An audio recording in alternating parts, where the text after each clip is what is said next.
Very very good morning आप सभी लोगों को। Welcome to quick study material. आज है 15 फरवरी और 15 फरवरी से रिलेटेड जितने भी आपके इंपॉर्टेंट क्वेश्चंस होने वाले हैं हम उन सभी क्वेश्चंस को यहाँ पर डिस्कस करेंगे, ठीक है। और क्लास जो है सब कोशिश करेंगे कि हमारी क्लास का टाइमिंग जो है वो बहुत ही छोटा रहे ताकि कम समय में हम ज्यादा चीजों को याद कर पाए, ठीक है। तो सबसे पहले क्वेश्चन की तरफ चलते हैं। आज का जो हमारा पहला क्वेश्चन है वो क्या है कि 38वें राष्ट्रीय खेल का समापन हो गया है। जो आपका 38वां राष्ट्रीय खेल चल रहा था अभी तक, जो नेशनल गेम्स का आयोजन हो रहा था उत्तराखंड में, वो अब समाप्त हो चुका है। और इससे बनने वाले जितने भी इंपॉर्टेंट क्वेश्चंस होंगे हम उन सभी क्वेश्चंस को यहाँ पर डिस्कस करेंगे कि एग्जाम में कहीं से कुछ भी बन जाए, वो सारे क्वेश्चंस हम यहाँ पर देखेंगे, ठीक है। सबसे पहला जो मेन क्वेश्चन है वो क्या है कि जो मेडल टैली है यानी जो पदक तालिका है उसके अंदर ना सबसे टॉप पे कौन सी रही है टीम, यानी इस 38वें राष्ट्रीय खेल के अंदर शीर्ष पर कौन सी टीम है, यानी नंबर वन पे कौन सी टीम है। तो आपको ध्यान रखना है सर्विसेज, जिसे हम हिंदी में क्या बोलते हैं, तो आप क्या कहेंगे, इसे हिंदी में सेना कहा जाता है ना, सेना की टीम है। तो आपको ध्यान रखना सर्विसेज स्पोर्ट्स कंट्रोल जो है बोर्ड जो है, जो सेना के नाम से हम जानते हैं, तो सर्विसेज ने 68 स्वर्ण पदक यानी 68 गोल्ड मेडल इन्होंने जीता है ना। और इसके साथ ही कुल 121 पदक इन्होंने जीता है और ये नंबर वन पर है। यहाँ पे एक चीज ध्यान रखिएगा, आपके मन में आ रहा होगा कि ये तो 198 198 जो पदक है ये तो महाराष्ट्र ने जीता है, फिर ये नंबर टू पे क्यों है। तो कभी भी जब भी हम मेडल टैली करते हैं, यानी कि जब कौन सी टीम शीर्ष पर रहेगी, टॉप पे कौन सी रहेगी, वो उसकी ना गोल्ड मेडल से डिसाइड होता है। अगर यहाँ पे इसके पास गोल्ड मेडल अगर हम कहें कि 68 है और यहाँ पे अगर गोल्ड मेडल 69 होता, तब ये आपका आगे निकल जाता। भले ही मैं कह रहा हूं आपको कि अगर इसके पास 68 मेडल है ना, लेकिन इसके पास 198 मेडल है, तो गोल्ड मेडल से रैंकिंग डिसाइड होती है, ये ध्यान रखिएगा। हमें टोटल मेडल से मतलब नहीं है। इसके पास भले मैं आपसे कहूं कि 5 ही गोल्ड मेडल है और इसके पास 3 गोल्ड मेडल है, लेकिन इसके पास 200 टोटल मेडल है, तो भी आपको ध्यान रखना है कि जिसके पास गोल्ड मेडल ज्यादा होगा वो टॉप पे टीम रहेगी। जो डिसीजन होता है रैंकिंग का वो होता है गोल्ड मेडल से। तो ये कुल पदक दिमाग में लेकर के मतलब कंफ्यूजन मत रखिएगा आप लोग, ठीक है। तो चलिए बात करते हैं यहाँ पर। तो पदक तालिका यानी सर्विसेज जो है वो आपकी टॉप पे रहने वाली है। क्या क्या इसके अंदर इंपॉर्टेंट कौन कौन से पॉइंट है, तो सबसे पहला पॉइंट इंपॉर्टेंट क्या है कि जो 38वां संस्करण था, ये संस्करण यानी एडिशन कौन था, 38वां संस्करण था। इसकी शुरुआत कब होती है, तो 1924 में इसकी शुरुआत होती है, यानी जो पहला संस्करण है वो लाहौर में हुआ था।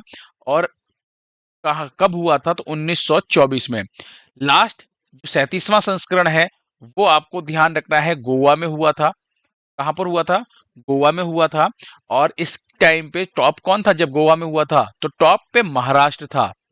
वहीं पे अगर मैं कहूं कि ये तो आपका 38वां है ना, अगर आपसे मैं कहूं कि 39वां संस्करण कहां पे होने वाला है, यानी 39th नंबर का जो संस्करण है 39वां, ये कहां पर होगा अब, तो इसका जो आयोजन है वो अब 2027 में होने वाला है। और कहां पर, तो नई दिल्ली में होने वाला है। कहां पे, नई दिल्ली में, ठीक है। अक्सर संस्करण से क्वेश्चंस बनते हैं तो आप ध्यान रखिएगा इस चीज को। चलिए इसके बाद बात करते हैं कि अभी जो आपका 38वां नेशनल गेम्स है ना, ये कहां पर आयोजित हुआ है, तो उत्तराखंड में आयोजित किया गया है। कब से कब तक किया गया है, तो 28 जनवरी से 14 फरवरी तक इसका आयोजन हुआ है। डेट याद रखिएगा। शुभंकर बहुत इंपॉर्टेंट है, अक्सर एग्जाम में पूछा जाता है शुभंकर, या फिर आप इसे मस्कट के नाम से भी जानते हैं, मस्कट भी कहा जाता है इसको।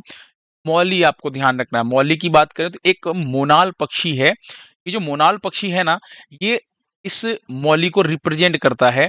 और ये जो मोनाल पक्षी है ये उत्तराखंड और हिमाचल प्रदेश का आपको ध्यान रखना है कि स्टेट बर्ड है, ठीक है। मसाल की बात करें तो मसाल का नाम इस बार रखा गया था तेजस्विनी, है ना, तो मसाल का नाम भी इंपॉर्टेंट है। थीम क्या है, तो हरित खेल या ग्रीन गेम्स जो है इसकी इस बार की थीम थी। स्लोगन ध्यान रखिएगा, संकल्प से शिखर तक। कुल टोटल 45 खेल थे यहाँ पे। और जो शीर्ष टीम होती है ये बहुत इंपॉर्टेंट है, जो भी टॉप पे रहती है ना टीम, उसको एक ट्रॉफी दी जाती है। उस ट्रॉफी का नाम है राजा भलिंदर सिंह ट्रॉफी। ये भी एग्जाम में पूछा गया क्वेश्चन है। ये सारी चीजें आपको ध्यान रखना है। और इसका जो अभी समापन समारोह हुआ है हल्द्वानी में हुआ था, जिसके मुख्य अतिथि अमित शाह थे। तो ये वो इंपॉर्टेंट पॉइंट है आपके 38वें राष्ट्रीय खेल से, जो आने वाले एग्जाम में, है ना, बार बार आपसे इन्हीं में से कहीं ना कहीं किसी ना किसी एग्जाम में क्वेश्चन आपका रिजर्व है, इसी में से पूछा जाने वाला है, ठीक है। नेक्स्ट क्वेश्चन देखिए। दक्षिण चीन सागर की गहराई में कोल्ड शिप अंतरिक्ष स्टेशन के निर्माण की घोषणा किस देश ने की है? तो यहाँ पे एक चीज आपको ध्यान रखनी है, और वो क्या है कि एक ना अंतरिक्ष स्टेशन है जो दक्षिण चीन सागर की गहराई में, और ये जो गहराई है आपको ध्यान रखना है, 2000 मीटर जो है नीचे इसकी गहराई है। यहाँ पर इस अंतरिक्ष स्टेशन के निर्माण की घोषणा की है, और वो किसने की है? वो की है चीन ने की है। ऑप्शन सी आपका बिल्कुल सही है। और इसका नाम ध्यान रखिएगा, कोल्ड शिप इसका नाम है। क्या नाम है? Cold ship. दक्षिण चीन सागर कहाँ पर है? तो देखिए ये अपना यहाँ पे ना इंडिया है, फिर यहाँ पे इंडिया होते हुए बांग्लादेश होते, ये आपका क्या है? म्यांमार है, लाओस, थाईलैंड, कंबोडिया। जब आप यहाँ पे आएंगे तो ये जो एरिया जो आप डॉटेड डॉटेड देख रहे हैं ना, यही है आपका दक्षिण चीन सागर। ठीक है। इसके अगर हम बात करें तो इसको लेकर के ना अक्सर विवादास्पद स्थिति रही है ना। इसके ऊपर हमेशा चाइना क्या करता है कि कब्जा जमाने की कोशिश करता है, जबकि अगर देखा जाए तो वियतनाम, फिलीपींस, ये सभी इसके क्या हैं? इनके मतलब आप ध्यान रखिएगा, इनके आसपास के फैले हुए देश हैं। लेकिन हमेशा जो है चाइना इसके ऊपर कब्जा जमाने की कोशिश करता रहता है, बहुत विवाद करता है इसको लेकर के। तो साउथ चाइना सी आपको ध्यान रखना है, दक्षिण चीन सागर के अंदर यहाँ पे कोल्ड शिप अंतरिक्ष स्टेशन के निर्माण की घोषणा किसने की है? चीन ने की है। याद हो जाएगा। चलिए नेक्स्ट क्वेश्चन देखिए। चीन की राजधानी क्या है? बीजिंग। करेंसी यहाँ की रेनमिन भी आपको ध्यान रखना, और राष्ट्रपति कौन है? तो सी जिनपिंग अभी वर्तमान में राष्ट्रपति हैं। चलिए नेक्स्ट क्वेश्चन देखिए। जनवरी 2025 के लिए ICC player of the month किसे चुना गया है? देखिए आईसीसी की बात करें ना तो ये क्या करता है कि हर महीने, मतलब प्रत्येक मंथ जो है, एक ना प्लेयर ऑफ द मंथ का अवार्ड देता है। तो अभी फरवरी चल रहा है, तो जनवरी 2025 के लिए, जनवरी मंथ के लिए इसने प्लेयर ऑफ द मंथ जो चुना है वो दो लोगों को चुना है। पहला जोमेल वार्किन का नाम आपको ध्यान रखना है ना। जोमेल वार्किकन की बात करें अगर हम यहाँ पे, तो ये जो प्लेयर है ये वेस्ट इंडीज के प्लेयर हैं। कहाँ के? वेस्ट इंडीज के। ये आप देख रहे हैं इनको, ये जोमेल हैं जो कि वेस्ट इंडीज के हैं। दूसरा आपको ध्यान रखना है बेथ मुनी। बेथ मुनी की अगर मैं बात करूं यहाँ पर, बेथ मुनी ये आपकी कहाँ की प्लेयर हैं? ऑस्ट्रेलिया की प्लेयर हैं, है ना। तो ऑप्शन ए और सी आपका सही हो जाएगा। ठीक है, ये यहाँ पे करेक्ट कर लीजिएगा, टाइपिंग मिस्टेक है। ए और सी दोनों आपका ऑप्शन सही हो जाएगा, यानी ऑप्शन डी आपका बिल्कुल सही है। बेथ मुनी को आपको ध्यान रखना है, महिला कैटेगरी में ICC player of the month का अवार्ड दिया गया है। और वेस्ट इंडीज के जो क्रिकेटर हैं इनको पुरुष कैटेगरी में, है ना, प्लेयर ऑफ द मंथ का अवार्ड दिया गया है। जोमेल इनका नाम आपको ध्यान रखना है। नेक्स्ट क्वेश्चन देखिए। हाल ही में किसके द्वारा लिखित पुस्तक आई एम को उपराष्ट्रपति जगदीप धनखड़ ने लॉन्च किया है? पहली चीज तो ये कि इस बुक का नाम क्या है? I am. और इसको लॉन्च किसने किया है? उपराष्ट्रपति ने किया है। तो ये इंपॉर्टेंट बुक है आप लोगों को, आपके एग्जाम के लिहाज से। तो जगदीप धनखड़ ने इसको लॉन्च किया है। ये पुस्तक लिखी किसने है? तो आपको ध्यान रखना है, हिंदुजा ग्रुप के एक जो चेयरमैन है, हिंदुजा ग्रुप के चेयरमैन कौन? Gopi Chand P Hinduja. Option B आपका बिल्कुल सही है ना। इन्होंने इस बुक को लिखा है। इस बुक की बात करें तो इस बुक में ना रिलीजियस टॉलरेंस की बात की गई है ना। बुक का नाम क्या है? I am. Gopichand P Hinduja ने लिखा है और जगदीप धनखड़ ने लॉन्च किया है। नेक्स्ट क्वेश्चन देखिए। हाल ही में राष्ट्रीय महिला दिवस कब मनाया गया है? तो राष्ट्रीय महिला दिवस जो है ये हर साल 13 जनवरी को मनाया जाता है, सॉरी 13 फरवरी को मनाया जाता है। कब मनाया जाता है? 13 फरवरी को। ठीक है, यहाँ पे वापस से टाइपिंग मिस्टेक है ना, थोड़ा सा आप इसको करेक्ट कीजिएगा, मैं लिख दे रहा हूँ सीधी सी चीजें यहाँ पे। 13 फरवरी को क्या मनाया जाता है? 13 फरवरी को मनाया जाता है आपका राष्ट्रीय महिला दिवस। सरोजिनी नायडू की जयंती पर मनाया जाता है। सरोजिनी नायडू की अगर जयंती की बात करें तो इनका जन्म कब हुआ था? तो इनका जन्म हुआ था 13 फरवरी 1879 में इनका जन्म हुआ था, और इन्हीं की जयंती पर राष्ट्रीय महिला दिवस का आयोजन किया जाता है हर साल। इनको ना भारत की कोकिला के नाम से जाना जाता है। इस नाम से, भारत की कोकिला के नाम से जाना जाता है, ये इनका उपनाम है। एग्जाम में ना पूछा गया है। यहाँ पे दो तीन चीजें आपको बहुत इंपॉर्टेंट ध्यान रखनी है, वो क्या है कि कांग्रेस की पहली भारतीय महिला अध्यक्ष कौन थी? तो कांग्रेस की, है ना, पहली भारतीय महिला अध्यक्ष जो थी, भारतीय महिला अध्यक्ष, ये एग्जाम में कई बार क्वेश्चन पूछा गया है ना। कौन? सरोजिनी नायडू का नाम आपको ध्यान रखना है। देखिए अगर आपसे पूछा जाए कांग्रेस की पहली महिला अध्यक्ष कौन है तो आप कहेंगे एनी बेसेंट, और अगर आपसे कहा जाए कि कांग्रेस की पहली भारतीय महिला अध्यक्ष कौन थी तो आपको नाम ध्यान रखना सरोजिनी नायडू। साथ ही साथ भारत की पहली महिला राज्यपाल भी आपको ध्यान रखना है ना। पहली महिला राज्यपाल कौन थी भारत की, तो ये आपको ध्यान रखना है, उत्तर प्रदेश राज्य की थी। तो भारत की पहली महिला राज्यपाल सरोजिनी नायडू। ये क्वेश्चन भी कई बार एग्जाम में पूछा गया है, याद हो जाएगा। नेक्स्ट क्वेश्चन देखिए, पहली बार किसी चीज का अगर आयोजन होता है ना, तो वो अपने आप क्वेश्चन इंपॉर्टेंट होता है। तो पहले सामाजिक न्याय पर क्षेत्रीय संवाद कहाँ आयोजित किया जाएगा, तो पहले सामाजिक न्याय पर क्षेत्रीय संवाद का जो आयोजन किया जाएगा वो किया जाएगा आपका कहां पर, तो नई दिल्ली में किया जाएगा। कहां पर किया जाएगा, नई दिल्ली में। नई दिल्ली में कहां पर, तो भरत मंडपम में इसका आयोजन किया जाना है, ठीक है। और मेजबानी कौन कर रहा है, भारत इसकी मेजबानी कर रहा है इस क्षेत्रीय संवाद की। कहां पर, नई दिल्ली के अंदर। नेक्स्ट क्वेश्चन देखिए, आईसीसी द्वारा भ्रष्टाचार के कारण प्रतिबंधित की जाने वाली पहली महिला क्रिकेटर कौन बनी है, तो आईसीसी के द्वारा भ्रष्टाचार के कारण प्रतिबंधित की जाने वाली जो पहली महिला क्रिकेटर बनी है वो बनी है सोहेली अख्तर। सोहेली अख्तर जो है ये बांग्लादेश की खिलाड़ी है। कहाँ की, बांग्लादेश की प्लेयर हैं, है ना। और अभी तक तो ना पुरुषों के ऊपर बैन लगा था, कभी किसी महिला प्लेयर के ऊपर बैन नहीं लगा था भ्रष्टाचार के कारण, लेकिन अब ये पहली महिला खिलाड़ी हैं जिनके ऊपर बैन लगा है। रीजन क्या है, तो जो वुमेन्स T20 वर्ल्ड कप हुआ था, है ना, 2023 में जो वुमेन्स T20 वर्ल्ड कप हुआ था, इस इस वर्ल्ड कप के दौरान मैच फिक्सिंग की कोशिश की थी इन्होंने, ठीक है।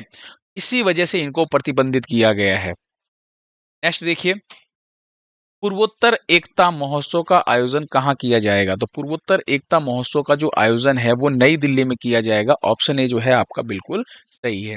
एक और क्वेश्चन देखिए, आर्ट ऑफ लिविंग द्वारा आयोजित 10वें अंतरराष्ट्रीय महिला सम्मेलन का उद्घाटन राष्ट्रपति द्रौपदी मुर्मू ने कहां पर किया है।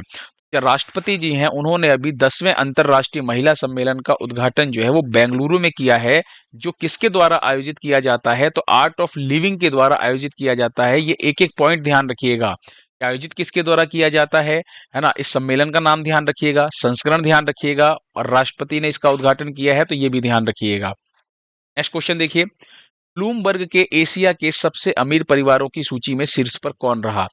ब्लूमबर्ग ने एक रिपोर्ट जारी की है, एक सूची जारी की है, जिसके अंदर यह बताया गया है कि सबसे अमीर परिवारों की सूची के अंदर एशिया के नंबर 1 कौन है, तो यहाँ पे मुकेश अंबानी का जो परिवार है ये एशिया का सबसे अमीर परिवार है, ठीक है।